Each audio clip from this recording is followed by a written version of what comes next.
Eu não sei se você sabe, mas nessa semana tá acontecendo a chamada Bienal do Livro, que é basicamente um evento cultural onde diversos artistas e escritores se organizam num grande workshop para apresentar seus livros, às vezes até fazer lançamento de alguma obra específica. É um espaço onde o público leitor brasileiro pode ir conhecer novos autores, comprar novos livros, conhecer nova literatura. E o artista Selton Mello fez uma parceria com o TikTok justamente nesse evento cultural da Bienal do Livro. Ele tava lá nesse evento, com todos esses leitores brasileiros, esse evento cultural. Se eu não me engano, esse evento desse ano tá acontecendo no Rio de Janeiro. Mas o fato é, o TikTok fez uma parceria com o Selton Mello, gravaram um vídeo aí, e ele fez um vídeo relacionado ao tema de livro, né? E tava eu na minha timeline do TikTok, eu era no Instagram, no Reels, não sei onde é que eu tava, e eu vi esse vídeo. Quando eu vi esse vídeo, eu falei, meu Deus do céu. Eu vou reagir a esse vídeo aqui com vocês, mas a primeira coisa que eu queria falar pra vocês é que existe muitos sofismas hoje em dia enganando a muitas pessoas. E muitos desses sofismas, pessoal, é um papo bonito, é uma conversa legal, é uma concatenação de ideias que parece fazer sentido, mas no final, ele é um grande cavalo de Troia. Dentro esconde inimigos. Então foi vendo esse vídeo no TikTok, eu vou deixar o link aí na descrição, que eu vi Selton Mello propagando tantos sofismas e muita gente nos comentários falando, nossa, parabéns, é isso mesmo, concordo demais, se identificando com aquele conteúdo. Isso é preocupante pra mim. Então no vídeo de hoje a gente vai reagir a esse vídeo e a gente vai conversar aqui sobre educação moderna, a gente vai fazer algumas considerações sobre leitura, verdadeira educação, educação clássica. Mas antes de mais nada, olá, eu me chamo Pedro Reis e neste canal nós buscamos a verdade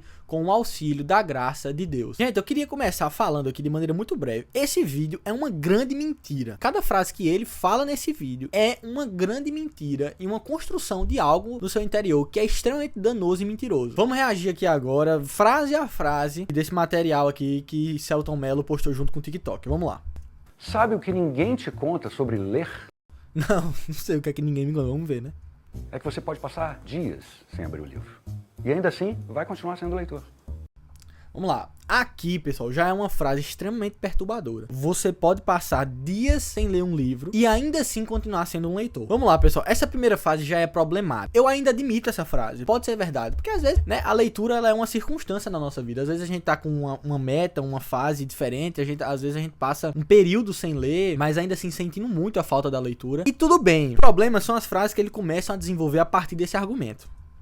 Você pode, sei lá, esquecer o nome do personagem principal e continuar amando a história. Vamos lá. Agora esculhambou. O que era, você pode passar alguns dias sem ler e ser um leitor, esculhambou tudo. Aí ele fala assim, você pode não lembrar do personagem principal de uma história e ainda assim continuar amando. Em outras palavras, você pode ler e não entender a história ou não se lembrar da história e mesmo assim dizer assim, é maravilhosa a história é boa. Aí já começa a grande insanidade do vídeo. Vamos continuando. Pode começar no meio, pode não terminar nunca. Ninguém tá te avaliando. Mais um grande absurdo, pode começar no meio. Minha gente, quem já viu alguém começar um livro pelo meio? De verdade, deixa nos comentários aí se você já começou um livro pelo meio. Um livro, e é assim, não digo um livro de consulta não. Um livro de consulta você começa pelo fim, pelo meio. Ali não tem uma narrativa a ser entendida, não há uma sequência de ideias a ser compreendida. É uma outra história. Ou livro de leis, como um Vadimec, você pode começar pelo meio, pelo fim. Na realidade, livros assim, às vezes nem começo tem. Você vai consultando à medida que vai lhe sendo necessário, né? O conceito das enciclopédias. Mas um livro que tem uma narrativa, começo, meio e fim, qual é a lógica de você começar pelo meio? Seria o equivalente a eu falar assim, sabe o filme Auto da Compadecida 2? Eu vou começar pelo meio.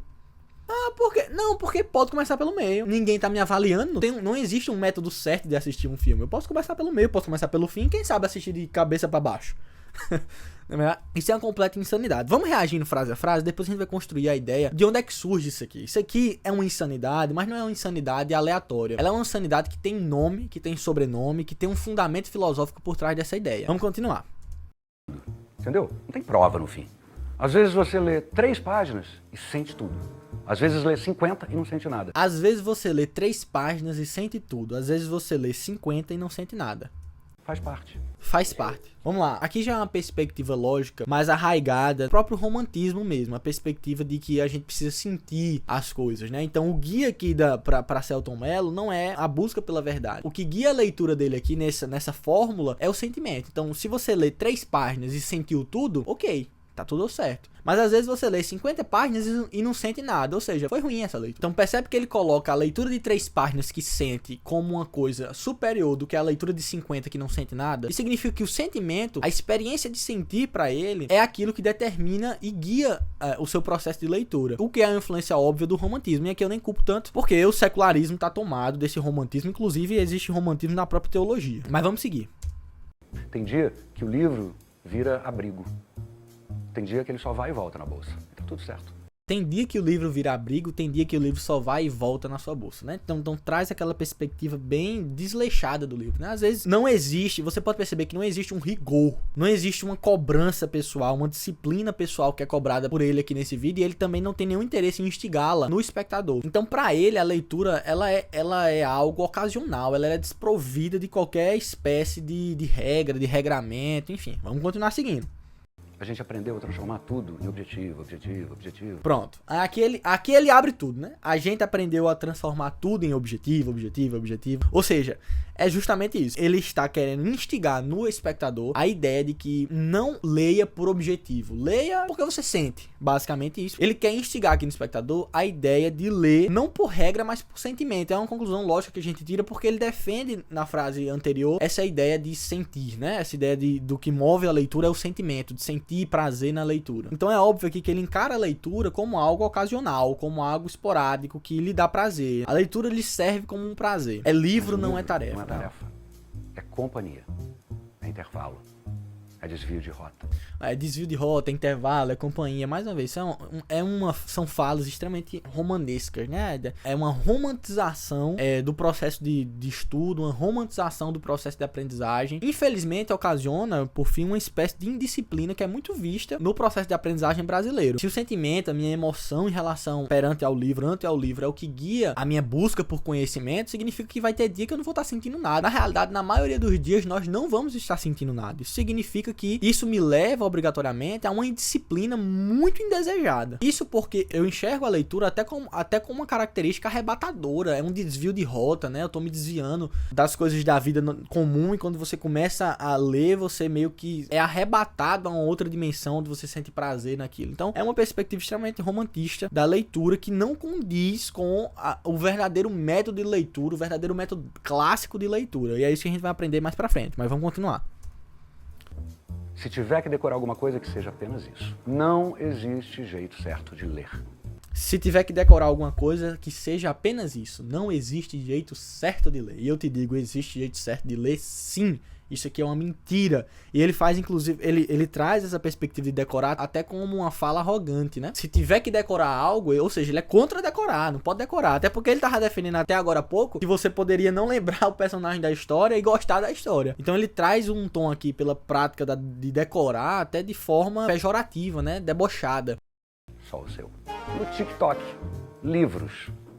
Não termina na última página. Pronto, e aí finaliza o vídeo. Gente, o vídeo é um completo retrato da modernidade, né? A gente não pode nem reclamar muito, porque é isso que a gente vê, enxerga nas instituições, é isso que a gente enxerga na sociedade, é isso que a gente enxerga nas instituições do casamento, é isso que a gente vai enxergar também na educação. Então, ele tenta passar a ideia de que a leitura é uma coisa leve, que é uma coisa desregrada, ou seja, que não tem regras na leitura, ela é destituída de provas, né? Ou seja, quem é que vai estar lhe avaliando? Não tem uma prova no fim, é destituída de provas, de testes, você pode inclusive até nem lembrar o personagem principal, até nem entender a história direito, mas mesmo assim você pode gostar. E no final das contas você vai continuar sendo um leitor, você vai continuar sendo uma pessoa intelectual. Se você for trocar em miúdos, em outras palavras, se você for analisar com muita honestidade essas palavras, gente, você vai perceber que se você extrai tudo que ele diz, basicamente, você pode ser um preguiçoso, você pode não ler se você quiser, você pode não entender o que você lê, mas mesmo assim você é um leitor. Isso é, gente, uma completa insanidade. Admitir que a gente pode não lembrar do personagem principal de uma história e mesmo assim gostar de uma história é uma completa insanidade. Achar que podemos ser preguiçosos e lidar de maneira preguiçosa com a leitura vai te tornar uma pessoa intelectual, inteligente, uma pessoa que é uma leitora ávida, isso é uma completa mentira, gente. E infelizmente, a cultura secular, o presente século, celebra a mentira como que uma verdade. Na realidade, o próprio conceito de verdade, ela é rejeitada na nossa cultura. Então há efetivamente uma celebração da mentira. A mentira de que leitura é uma coisa leve, a mentira de que você pode não ler e ser leitor, a mentira de que você pode não entender e continuar sendo intelectual mesmo assim. Gente, isso é uma mentira e nós não podemos celebrar essa mentira. A gente vê muita gente aplaudindo nos comentários, a gente vê muita gente achando legal, mas são basicamente pessoas que estão sendo enganadas. Sofismas, é literalmente o conceito de sofismas, de cavalo de Troia. Pessoas estão usando a função da linguagem, a função das palavras, os fonemas, encaixando frases que tocam o coração, que tocam a alma e falando mentiras e empurrando mentira nas pessoas. Então, já para começar esse vídeo, tire da sua mente a ideia de que você pode não ler, pode não entender, pode não decorar, pode não se esforçar e mesmo assim ser um leitor. Isso é uma ideia covarde. Seth Lunch tem uma frase que diz o seguinte: obter sem pagar é um desejo universal, contudo, é um desejo de corações covardes e de cérebros enfermos. Veja, obter o status de uma pessoa que lê, obter o status de uma pessoa intelectual sem ler, sem se dedicar, sem passar horas estudando, sem passar horas dedicado numa escrivaninha, postos sobre um livro, é uma completa mentira. São desejos, como Seth Lunch diz, de corações covardes. As pessoas querem obter tudo sem pagar, é um desejo universal. E você pode perceber que isso não é só na leitura, não. A gente pegou aqui um vídeo específico falando sobre livro, falando sobre estudo, que é o foco maior aqui desse canal, mas a gente pode aplicar isso a todas as áreas. As pessoas querem ter todos os privilégios de um casamento sem casar. O que é o instituto da união estável, se não a formalização jurídica do sentimento de obter sem pagar? Então as pessoas estão deixando de casar, as pessoas estão deixando de pagar o preço, né? Porque é mais fácil eu ter uma união estável, não casar e ter todos os benefícios de um casamento, não é verdade? Como também as pessoas querem comprar vários livros, as pessoas querem ler 3 páginas e querem dizer que são inteligentes, querem dizer que são leitores, querem dizer que entendem de alguma coisa, mas gente, isso não acontece, isso não é legítimo, na realidade isso é mentira. O nosso desejo tem que ser de efetivamente conhecer a verdade. Esse é o sentimento legítimo, não é querer se esquivar do processo árduo. Nós precisamos buscar o processo árduo, porque nós sabemos que ao final do processo árduo existe uma recompensa, e a recompensa é a verdade nos nossos corações. Então essas pessoas que querem gozar de um status intelectual, gozar de um status de leitor, mas não querem passar pelo processo de leitura, pelo processo de ler, de se depreender horas e horas, se debruçar horas e horas sobre um livro, essas pessoas nada mais são, nas palavras de Adler, do que literatos ignorantes. Não passam de livrescos estúpidos, ou seja, pessoas que têm aquele prazer no livro, prazer de ter livros na estante, mas são estúpidos. O conhecimento não os atrai, o que os atrai é o status intelectual. Olha o que Adler diz no seu livro Como Ler Livros. A primeira ignorância é a do analfabeto, isto é, do sujeito incapaz de ler.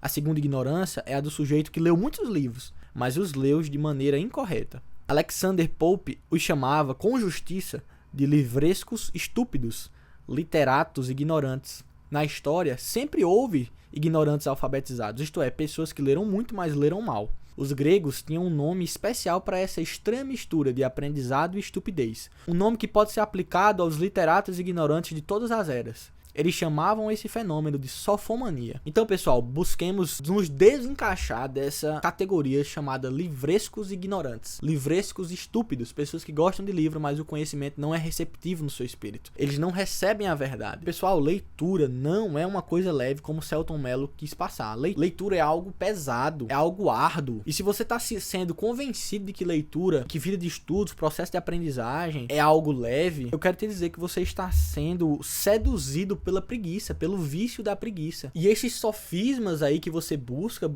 é basicamente a sua preguiça reivindicando no seu ser o seu lugar. E uma informação interessante para que vocês possam guardar é que a preguiça, na maioria das vezes, reivindica o seu lugar no nosso ser através da própria inteligência. Jules Payot, autor do livro A Educação da Vontade, tem uma frase extremamente interessante que diz assim: a preguiça, como todas as paixões, busca legitimar-se através da inteligência. E como a maioria dos homens não tentam mesmo combater as inclinações inferiores que possuem, pode-se prever que não faltarão solenes axiomas e provérbios de aspecto infalível para a desculpa e mesmo para a glorificação dos desocupados. O que é essas frases aí de Selton Mello, se não provérbios de aspecto infalível para tentar legitimar uma leitura preguiçosa, ou até mesmo uma leitura passiva, ou até mesmo a inexistência da leitura? Esses solenes axiomas, nas palavras de Jules Payot, são reverberados na nossa cultura, no nosso TikTok, no nosso feed, no nosso Reels, e a gente tá consumindo esse conteúdo e tá internalizando isso como se fossem verdades, mas nós precisamos fazer uma curadoria daquilo que nós devemos aceitar na cultura. Eu já identifiquei também um outro axioma que existe aí na cultura, que que é um axioma que busca legitimar a preguiça, que é a tal da ressaca literária. Eu estou de ressaca literária. Eu compreendo esse termo, eu acredito que esse termo existe uma validade em algum momento da nossa vida. A gente vai, possivelmente, depois de tanto desgaste ali, lendo, a gente vai ter um momento de descanso, é até um princípio, nós precisamos descansar. Mas você percebe que não faz sentido ter descanso onde não tem trabalho. O descanso só faz sentido na presença do trabalho. A maioria das pessoas que falam assim, eu tô de ressaca literária, leram um livro durante uma semana e ficaram de ressaca literária, e aí só leem na semana do outro mês. Então eles têm cerca de 3 ressacas literárias por mês. Isso não é ressaca literária, minha gente, isso é preguiça. A gente precisa dar nome aos bois, isso é preguiça, não é ressaca literária. Esses axiomas solenes, esses provérbios aí que tentam te iludir, meu irmão, deixa eu lhe dizer, isso é mentira, você está sendo iludido, você precisa levantar da sua cama e ler. Não existe fórmula secreta para leitura, você precisa levantar da sua cama, sentar na sua mesa, pegar um livro e ler, meu irmão. É difícil demais e eu vou explicar agora o porquê, mas é isso, esse é o caminho da verdadeira leitura. Não existe nenhum outro axioma, nenhum outro sofisma que você possa escutar. Pode ser de qualquer ator, mas eu quero logo lhe adiantar, é mentira. Ler dói, ler Aristóteles dói. Sabe por quê? Porque deixa eu pegar aqui, ó. Olha só, eu tô lendo esse livro aqui, essa teologia sistemática. Eu já tô terminando, tô no final dela.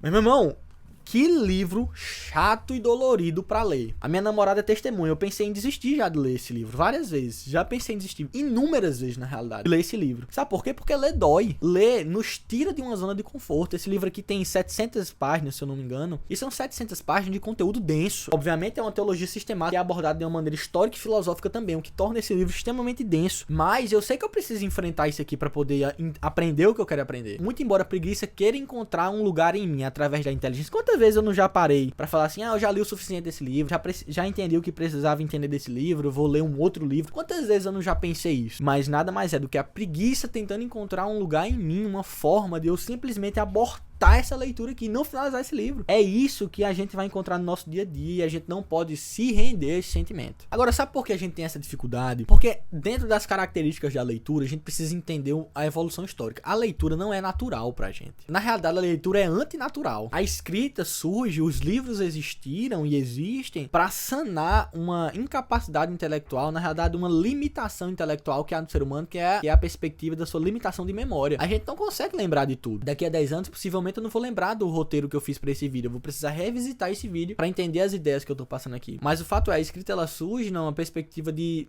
sanar, de remediar a nossa memória. Inclusive, antes disso, a nossa tradição de conhecimento, né? Como é que o conhecimento se perdurava durante os séculos? Era pela tradição oral. Então as pessoas falavam, as pessoas criavam mecanismos pra poder lembrar o conhecimento. Então as pessoas às vezes encontravam na narrativa, nos mitos, nas canções, uma forma de transmitir o conhecimento de geração em geração através de decorar as coisas. Provérbios, genealogias, ditados, tudo isso eram formas, inclusive a gente encontra várias dessas formas na Bíblia, né? Genealogia, a gente vê narrativas, a gente vê que Deus acomoda sua revelação às vezes através de parábolas, tudo isso são formas de perpassar um conhecimento através de uma tradição oral e através de histórias, de canções. Você vê que existem também, por exemplo, na própria Bíblia você encontra a ideia de que Saul matou milhares, Davi matou centenas de milhares ou dezenas de milhares. Isso era uma canção que foi entoada dentro do povo, passava um conhecimento, era uma tradição oral de certa forma, era um conhecimento que estava sendo passado, né? Revelava a superioridade de Davi em termos bélicos, em termos de desenvoltura militar. Então nem sempre o conhecimento ele foi passado através da escrita e através, obviamente, também da leitura, né? Porque é com a escrita que surge a leitura. Então a leitura é antinatural. Então quando você for parar pra ler um livro, você tem que entender que já tá 1-0 pra ele, porque seu corpo não está acostumado, não é natural pro seu corpo conhecer através da leitura. O seu corpo aprende vendo, pela experiência e pelo ouvir.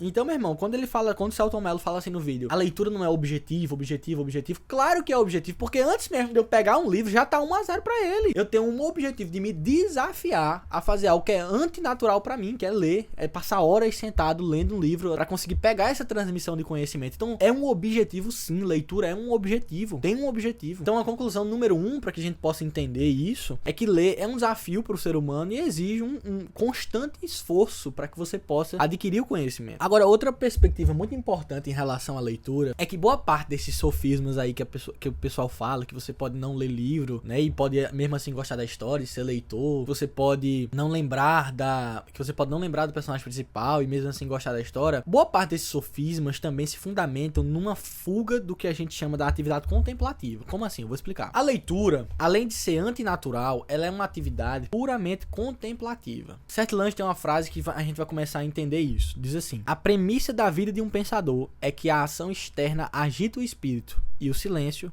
apazigua. Ou seja, a atenção, o foco, o silêncio são recursos extremamente necessários para a vida de um pensador, para a vida de um leitor, para a vida de um intelectual. Quando ele fala que a ação externa agita o espírito, é no sentido do trabalho mesmo, das relações de trabalho, das relações do dia a dia. Isso tudo agita o espírito, nos perturba às vezes, nos enche de preocupações. Mas o silêncio que é necessário para a leitura, ela apazigua o espírito, ela posiciona o seu espírito a ponto de você conseguir receber essa transmissão de pensamentos. Tomás de Aquino tem uma frase que diz assim: ame a tua cela, se queres ter acesso ao celeiro de vinhos. Aqui Tomás de Aquino usa até uma linguagem poética, mas para transmitir a essencialidade de guardarmos a solidão para acessar a verdade. Nessa poética, o celeiro de vinhos representa aqui como que o jardim da verdade, o jardim secreto da verdade, a morada da verdade, onde nós vamos nos embebedar dessa verdade. Enquanto que essa cela é basicamente o nosso quarto, é o lugar onde nós estaremos recolhidos para ler no silêncio. Então, basicamente, o que Tomás de Aquino quer dizer é que você precisa amar o seu lugar onde você para, senta e estuda. Você precisa gostar desse lugar. Esse lugar onde todas as outras preocupações ficam do lado de fora da porta, para que você possa penetrar na verdade, para que você possa ter, como nas palavras dele, uma embriaguez sábia, uma embriaguez na jornada do conhecimento. A antiguidade clássica reafirma essa perspectiva de Tomás de Aquino no seguinte aspecto: os gregos e os romanos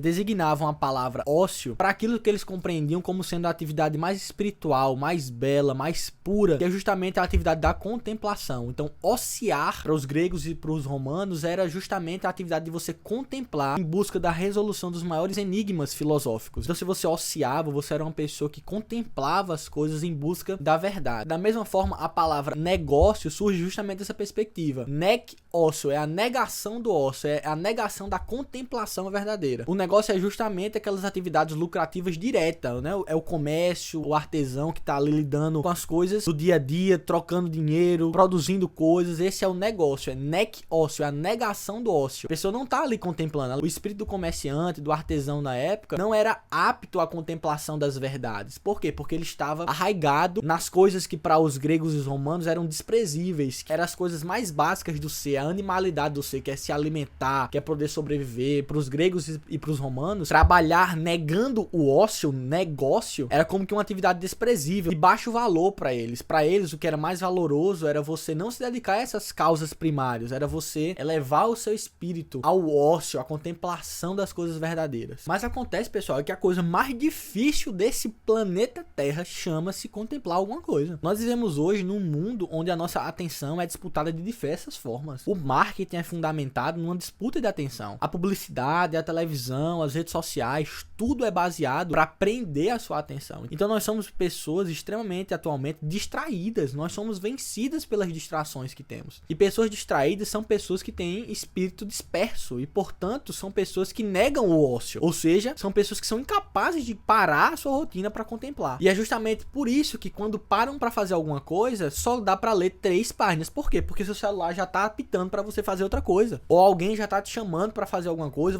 ou você já precisa gravar algum conteúdo. As pessoas são instigadas a negar o ócio. Esses sofismas de que você pode ler do livro 3 páginas, nada mais é do que a preguiça tentando reivindicar o lugar na sua vida. Ora, além da perspectiva de um espírito agitado, outra coisa que nos empurra para negar o ócio é a preguiça. E é isso que nós somos tomados ultimamente. Ou a gente tá efetivamente negociando, certo? Preocupado trabalhando, preocupado com as coisas da vida terrena, ou efetivamente a preguiça nos puxa para a negação do ócio. Através das ferramentas da cultura aí, de redes sociais, de Reels, de TikTok, que tentam te puxar a tua atenção para que você possa consumir e não conseguir parar para contemplar, para ociar. O ser humano necessita do tempo de contemplação. E a prática mais fundamental, antes mesmo do que o próprio estudo, é a oração. Na realidade, Sertilanges diz que o estudo é uma oração, é uma espécie de oração à verdade. Para você ter uma noção de como o estudo e a oração, elas estão juntas, porque ambos contemplam algo. Na oração nós contemplamos a Deus, no estudo nós contemplamos a verdade. Não vai ser fácil, como a cultura moderna quer te dizer que é fácil. Para que você entenda alguma coisa, às vezes você vai precisar ler e reler, ler e reler, ler e reler, ler e reler. Vai ser difícil para você sedimentar o seu conhecimento. Outra coisa importante é não queira dar opinião sobre tudo. Tranque-se no seu quarto, leia e não queira opinar sobre a primeira coisa que você leu. Sertilanges diz justamente isso. Às vezes o que faz o valor de uma alma é a riqueza daquilo que ela não diz, não daquilo que ela diz. Então siga as instruções que inclusive Provérbios fala, seja tardio ao falar. E para encerrar, Emile Foucault fala justamente isso, né, sobre a perspectiva de como a própria vida é inimiga da nossa leitura, como a própria existência é inimiga da leitura, como a leitura já está 1-0 para ela. A gente precisa batalhar mesmo para ler. Emile Foucault diz no seu livro A Arte de Ler. Isso quer dizer que um dos inimigos da leitura é a própria vida.